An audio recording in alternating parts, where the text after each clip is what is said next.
coming up on the Knowledge Industry Podcast. Self-sabotage is simply misguided self-love. So when we're sabotaging our success, it's because part of us believes that we're protecting ourselves. Whether it's just being happier or being richer or whatever it might be, what are the reasons that you're not making the choices that move you in that direction? So today's guest is Brad Yates, a former actor. He's got around 1,000 videos on YouTube teaching EFT or tapping. So how does he teach this online and in person to help people with things like stress and even appearing on camera? Do you sell online courses or run live workshops? Do you have expertise that can help people in life or business? Are you even running an online training empire from your kitchen table? Then you're part of the knowledge industry, a fast-growing industry that means that you can learn almost anything, and anyone can create a business around what's between their ears. Welcome to the Knowledge Industry Podcast with your host, Mark Egan.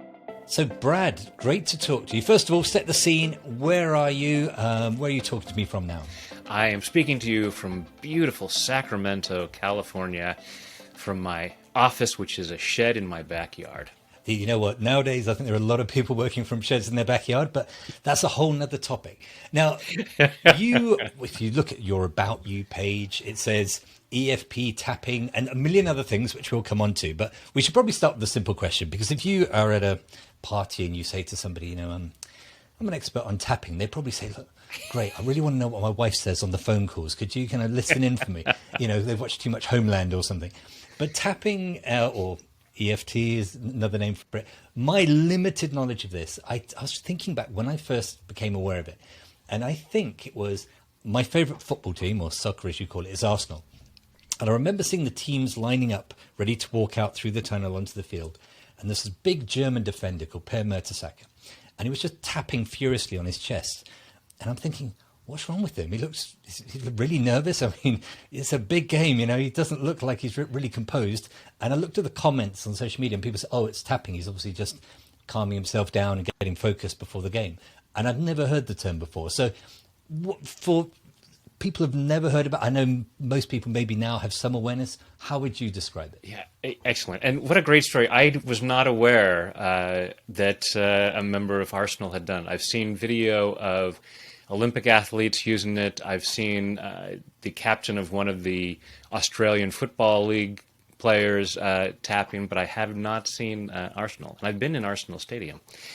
But so tapping, also known as EFT, Emotional Freedom Techniques, is this process of literally tapping with our fingertips on different places, primarily on our face and torso, to downregulate the stress response.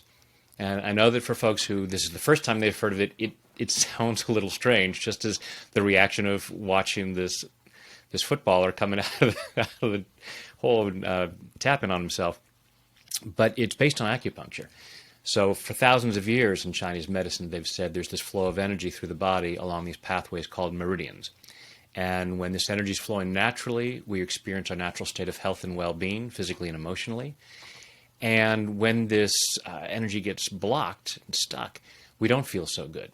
We feel nervous, we feel upset, we experience all kinds of different uncomfortable emotions, and that causes us to not think as clearly, and we don't make the best decisions. So obviously someone who's about to go out and play a football match wants to be making the best decisions, so they want to clear whatever nervousness or anything else that might be getting in the way. And for the rest of us to be clearing all that stress that stops us from making the best choices and living our best lives. All right, well, we'll come more onto that later on. But this isn't something where you went into your guidance counselor at school and said, and they said, careers-wise, tapping, you'd be really good at that. Because from what I understand, and, if you can see the video, behind you, you've got sort of pictures of movies and everything. Was it acting that was really your first passion? That was. In high school, I fell in love with acting, went to college as a drama major. I actually studied acting in London, lived there for a while. And then I traveled the world doing theater. And after I'd been doing that for a while, I came to Hollywood to become a movie star, as one does. And while I was here, I met a woman, fell in love, got married. And when our first child was on the way, I started to think, maybe I should have a backup career. I mean, I'd played a doctor on TV. I'd saved Sammy's life on Days of Our Lives. And but there wasn't going to support a family where I was at the moment. So I had always had a fascination with hypnotherapy and the power of the mind. So I trained to become a hypnotherapist. Started building a small practice, along with continuing my acting career, such as it was.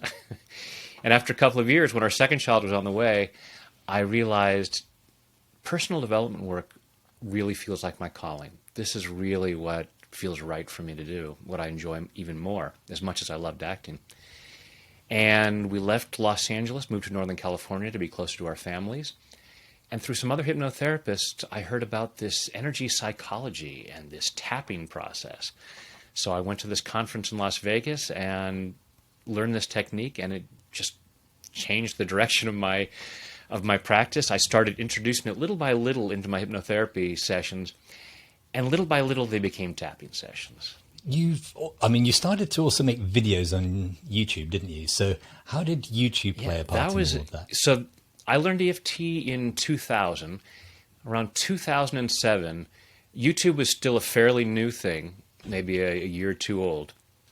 And I'd already started to do some online tapping, sort of pioneering that as far as I knew, putting audio tapping routines on the internet. And then YouTube came along, and I thought, hey, wouldn't it be cool if there's a tapping video that people could use to start their morning? And I'll call it Tap of the Morning. And that was all I intended to do, was that one video. I didn't even know how to upload it. I had a friend who did video things, and she uploaded the video for me. And I thought, okay, that's done. Cool. That was fun. Put a video out there on YouTube. And then 6 months later, I thought, there really ought to be a tapping video for people to end their day. So I'll call that Tap of the Evening. And then I'm done.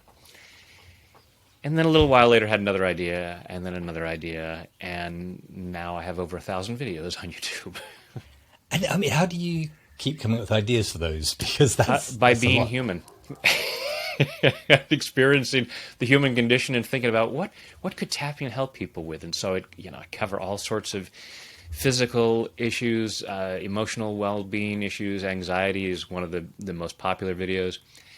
Money issues, helping people clear their resistance to having more money, because most people don't recognize that people will say they want to have more money, but they don't recognize that all their beliefs, like money is the root of all evil, stops them from doing things that can make more money.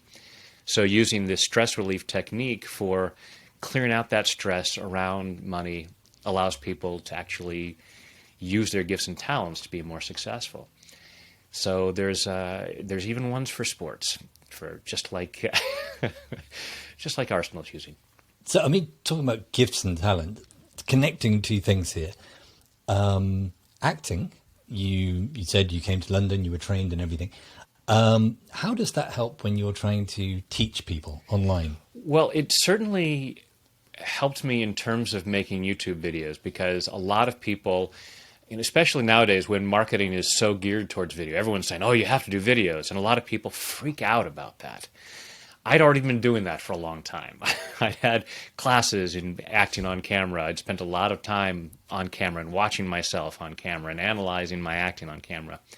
So for me, turning on the video camera is like, yeah, no big deal. Of course, we just do that. And then also having training as an actor and performing and doing a lot of comedy, I had a certain lightness and brought some humor to it. So it's the spoonful of sugar that helps the medicine go down when we're talking about some serious subjects, when we're talking about pain and loss and grief and trauma. And if it's just this process of, oh, I have all this upsetting thoughts, all these upsetting feelings, it's miserable, people might not feel like doing it very much. So having some lightness to it definitely helps with that. And so that all my background doing British comedy, for example, just sort of set me up for that. And of course, my, I don't know if you can see it on the screen now, my degree from Ringling Brothers and Barnum Bailey Clown College certainly helped with that as well. Well, yeah, I mean, that's a whole new other kind of performance. Because, I mean, where did that fit in? Was that in between Days of Our Lives and something else? Where did that come into the equation? That was right about the time. Was it like just before Days of Our Lives? While I was in Los Angeles, I heard about the auditions for Clown College, and I thought, that sounds interesting. Why not? And then I got in. They used to joke that clown college is harder to get into than Harvard because they took such a small number of people from the applicants. And it was an amazing experience. 2 months of just all day long doing clowning, wearing makeup, throwing pies, juggling, character study, all kinds of really cool things. Sounds just like Harvard, really. Yeah, exactly. I don't know about the makeup part, but the rest of it, absolutely part of the curriculum. Absolutely, yeah. You just and it probably costs as much. Now, if you take, you've got your acting, you've done your clown school, which, like you say, humor, presentation skills, but also the ability not to be nervous in front of a camera. Now with the work you do now, you must have people who say, look, for my business, for my personal brand, whatever, I need to go in front of camera, and I'm really nervous about it. I have to do a Facebook Live. What kind of things do you say to them? How are you able to help them? Yeah, and there's actually a tab for that on YouTube on being afraid of being on camera. So what we look at are what are the fears that come up, and this is so being on camera as well as anything else. Go asking someone out on a date, going to the gym, making more money. It's a matter of looking at what am I afraid of? What is the fear? So when I tell someone to imagine being on camera, and even worse, imagine then people seeing what you've put on camera, first of all, what do they feel? So it may be, I get this knot in my stomach, and on a scale of 0 to 10, it's like an 8. Or I may just get a terrible headache or this tightness in my shoulders. So we allow ourselves to be aware of what the physical sensation is and how intense that fear is. And if possible, we then look at what exactly are you afraid of? So it may be this fear of being judged. It may be based on a memory of, well, when I was in the 2nd grade, they made a film of the school play, and I was really embarrassed, and all these terrible things happened. So that's all in our energy system, and we feel this stress response. So with the tapping, we would then go through and tap on those memories and those feelings so that we downregulate the stress, and as the person relaxes, they then think about being on camera and feel much more calm. We clear up the misunderstandings that are behind the fear. When you're describing, you're saying it's like a bit of hypnotherapy, a bit of, obviously physically tapping. In real kind of idiot's terms, how is that fixing something? Because it seems like it seemed to kind of, it shouldn't make sense, but clearly it's working for people. What's the easiest way to describe why is that working? Well, and there are a number of theories about the exact mechanics. Originally, as I said, it was based on acupuncture. So this idea that stimulating these points, in acupuncture they stick needles in these points and we're just stimulating them by tapping them, helps balance out the energy. We also know that this part of the brain called the amygdala looks for threats and then causes this fight or flight response in our body. Tapping these points we can actually find these points with a galvanometer. These are points of low electrical resistance. And so tapping these points sends an electrical signal to the brain that helps us to calm down. There are also theories about the vagus nerves, the polyvagal system. It's this nerve that runs down the spine from the brainstem and interacts with a lot of the organs, which contribute to our emotions. So the tapping down regulates that feeling. It calms down the stress response. So when we're trying to make changes like being more successful, putting ourselves out on camera, feeling more comfortable, there is a part of us that likes what's familiar. It's our comfort zone. And so when we try to change things, we have that stress response. So just the very basic thing is we're trying to make changes. Our brain perceives that as a threat and has a stress response, and that stops us. So we get so nervous that we leave, we turn off the camera, we say, that was a stupid idea, I'm not going to do that. I'm fine the way I am. Even if my life is crap, it's my crap, I know where it goes, I dealt with it yesterday, I know how to deal with it.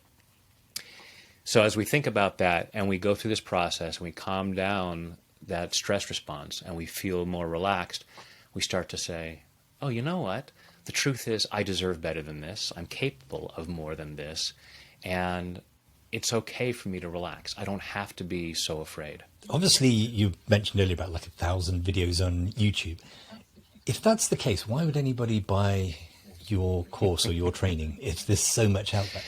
Well, when we can be more specific, it can be more effective. So I'm making these videos based on whatever ideas come to my mind, which can be very beneficial for folks, especially because when we're tapping along, our mind will make associations.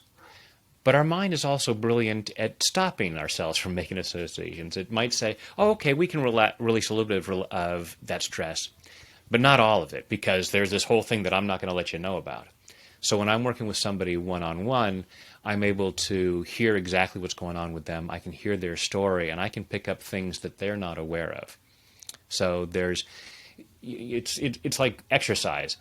You know, there's certainly a million YouTube videos about exercise, but working with a personal trainer who's right there with you and can say, oh, you know what? If you shift your body a little bit this way, you're going to find that more effective. You said that more and more people are becoming aware of this. There was a film, wasn't there, that you were a part of? Tell us a bit about that. The Tapping Solution, filmed by my friend the Ortners. And they had learned about EFT and thought, wow, we really want to make a documentary about this.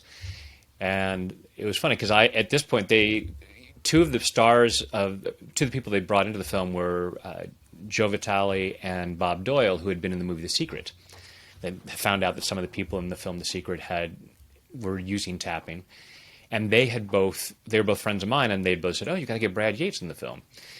So Nick calls me up and said, "Hey, can you come to New York to be in this film?" You know, they weren't offering to pay me anything. So I was like, "You want me to just fly all the way across the country to be in the film? I don't know who you are." So I was like, I don't know. I don't know if I'm going to be able to do that. Sorry. And then about a month later, they said, hey, we're going to be in San Diego filming Jack Canfield for the film. Can you come to San Diego? It's like, okay, San Diego's an hour flight, and it's a cheap flight on Southwest, and I could beat Jack Canfield? Absolutely. And that was great, because that then, the film was a great way to introduce EFT to a lot of people who hadn't heard about it. And from that, they then created the Tapping World Summit, and every year for the past 13 years, I think it is now, they've had this event that covers 2 weeks where they have a lot of experts on, and I've been fortunate enough to be one of the speakers for all of those. Obviously, there's a physical part to this, and with what happened with COVID, a lot of things had to move completely virtually. Now, clearly, by doing YouTube videos, it's not completely new to you. But is this a topic that is easier to teach face-to-face? Is it better face-to-face than virtually? Or does it make any difference? I mean, how have you made that adjustment? As with anything, it depends on the person. Some people learn in different ways. For the most part, it can be done virtually very well. Most of my sessions are all done by phone or online. There is something to having a live workshop where you have a group of people. And not surprisingly, given my background as an actor, that's my favorite thing to do, is to have a live audience, which obviously haven't been able to do for the last year and a half, and looking forward to getting back to that. But when there's a group energy, it makes it more fun. It's just like watching a comedy show. When you're in a live audience, it's more enjoyable to have everybody else around you laughing than if you're just sitting at home watching it. But other than that, it can be just as effective, I believe, learning it online. Right, just to be honest with you, we did have a catastrophic technical breakdown at this point of the interview. Luckily, we used our EFT skills to kind of relax ourselves, get over it, be positive. But, you know, there's a few days have passed, so we are older and wiser. So just pretty much ignore anything we've spoken about up until this point. My hair is now a little bit more gray. Yeah, I know. Yes, it's just so much has happened. But firstly, yeah, thanks for bearing with us with that technical problem. But I wanted to talk a little bit about your whole business setup. You know, you've got this expertise. Somebody listening to this might be saying, well, maybe I've got something similar. Maybe I have a skill and I'd like to transition to working the way you do. What is your setup? How does it work? How do you get customers? Who's your target audience? Yeah, how do you go about doing that? Yeah, main way that people find me is through my YouTube videos. And it's interesting because none of the tapping videos that I've put out, there's over 1,000 of them now, none of them was designed as a marketing tool. I never thought, hey, if I put videos out on YouTube, people will find me and they'll come and work with me. It's always, every single one of them is, hey, here's something I think will help people. Now, fortunately, it has become a very good marketing tool because people share them freely and people find out about me and then they say, oh, I want to find out more. And then I work with people privately. I have group memberships. I have a large group membership, and then I have small group masterminds. And starting next week, I'm back into doing live workshops, which is really exciting. And but that's the main way that people find me now is through my YouTube videos. And people must come to you sometimes with advice and say, look, maybe I'm in a corporate job or something like that. What's the kind of main advice you give to somebody who wants to get into this whole knowledge industry? Because you've been there, you've done that, you've done face-to-face, you've done stuff online, you've done videos. What are the common tips and bits of advice you give to people? The main thing is creating content and coming from a place of service. If you are into something because, I think I can make a buck here, and it's not that that's wrong, but I find that if you are in a place of what can I do to benefit people, it's a more positive vibration. People pick up on that. One of the things that I often, the comment I get from people is, wow, I really feel like you're authentic in your videos. Like they say, the key to success is sincerity. Once you can fake that, you've got it made. So if you can work on that sincerity and authenticity bit, but really it helps to just come from a place of I want to do as much good as I can, and people will pick up on that, and it comes back to you. But in all seriousness, I know exactly what they mean. You just get a vibe that you have sincerity. At least either that or you are faking it really well. I'm a trained actor, but no, but it really is. I mean, that's what I love about this work is because I get to be myself. But how do you go about transmitting that? Because especially, maybe face-to-face, people can pick up body language and things a bit more. How do you go about building that sincerity, that trust with somebody who you may never ever meet in your life, but may buy one of your programs or watch one of your videos? What do you think people are talking about when they say that, they watch your video and they just maybe feel like they know you and they know that you're sincere? Well, number one, by being sincere, just not trying to pretend. And it's one of the things that benefited me was being a trained actor. So by the time I did my first YouTube video, I had been on camera a lot. I had spent a lot of time seeing myself on camera, having the camera facing me. So I was much more comfortable doing it. I'd also done a lot of comedy. I'd studied British comedy in England and had done a lot of things like that. I went to clown college. So to be able to bring in some humor as well, and just a matter of, making it lighthearted and just kind of being here as a friend to folks, so that when they come on, they know, oh, hey, I'm going to hang out with my buddy here, and just allowing myself to just be present in that way. Looking forwards, the kind of topic we're talking about here, it could be my imagination, but it feels like 20 years ago, people weren't as open to some of these new ideas and the just general well-being. It was, you concentrated on work or whatever it was.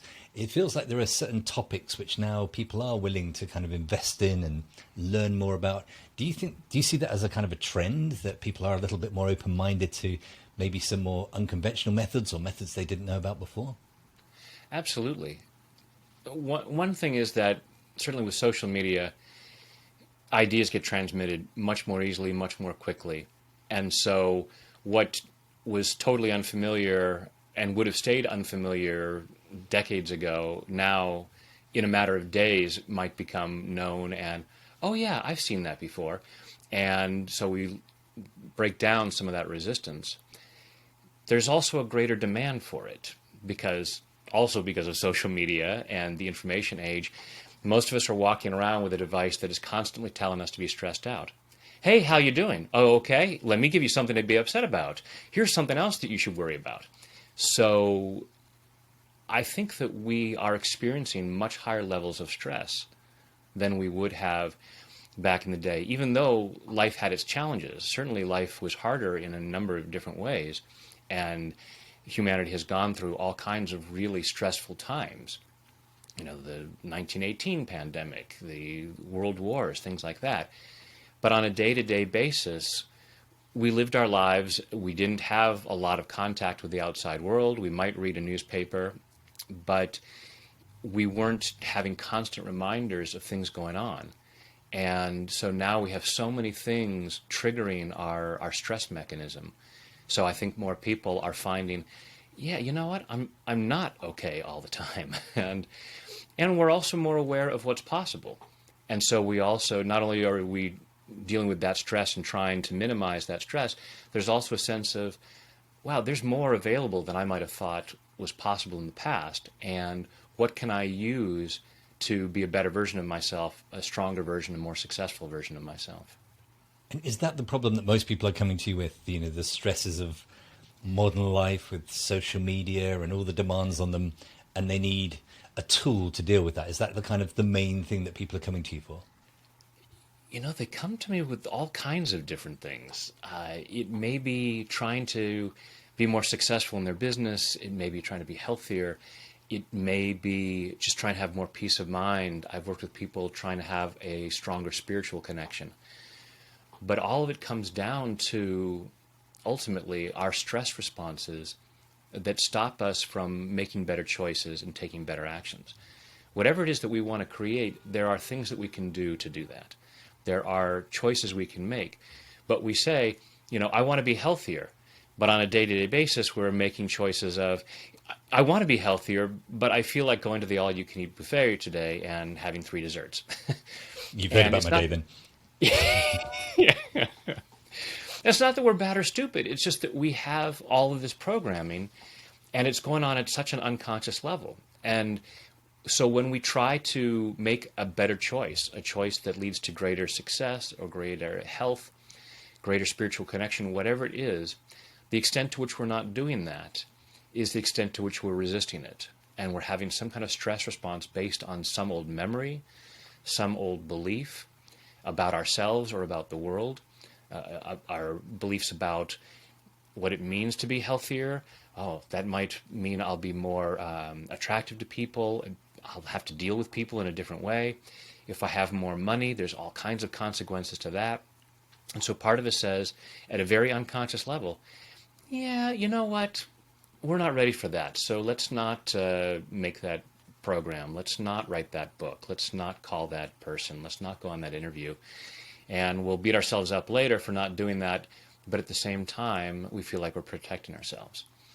And given the 3 years since we did the first part of this interview, I don't remember if I used my phrase, self-sabotage is simply misguided self-love. So when we're sabotaging our success, it's because part of us believes that we're protecting ourselves. And so that's what I'm working with folks, whatever kind of success they're trying to get, whether it's just being happier or being richer or whatever it might be. We're looking at what are the reasons that you're not making the choices that move you in that direction. That was almost poetic. You're totally lifting up the quality of my podcast here. I'm gonna have to stamp this out now. But no, that's a really. I'm sorry, I'll downplay it. Yeah, that's a really good way to wrap it up and actually put it into context. So I'm sure, like myself, the listener is going to think, well, I want to find out more about this. Try this out for myself. What's the best way to do that? Simplest way is to go to my website, tapwithbrad.com. You can also go to YouTube and look up Tap with Brad. I'm on Facebook, Instagram, all the usual suspects. So just remember to tap with Brad, and you'll find all kinds of resources and videos and good stuff to help you make better choices and live a better life. Brilliant. And thanks again for dealing with me with all the technical shenanigans. Some people would have probably had a tantrum or, made a big stressful event, but you laughed it off, said, it's fine, another time. Well, we'll work it out. So that it's whatever you're doing, it's clearly working. Even though working with Mark is a pain in the... Yeah. Cleared that stuff right out. I've got the tools to deal with his frustrating personalities. So. Exactly. Well, thanks you're again. An absolute delight to work with. I'm very grateful for the opportunity to be on your show, and absolutely worth it to spend 2 different days talking to you. Well, let's just check it recorded all right. You might be back on with me tomorrow. But good luck with your upcoming training. And let's stay in touch because I'm fascinated by what you do. Thanks, Mark. If you want to get started showing up on video and sharing your expertise, head over to markeganvideo.com to access some of my free training. Don't forget to join the Knowledge Industry group on Facebook. And if you want to connect, head to markeganvideo.com.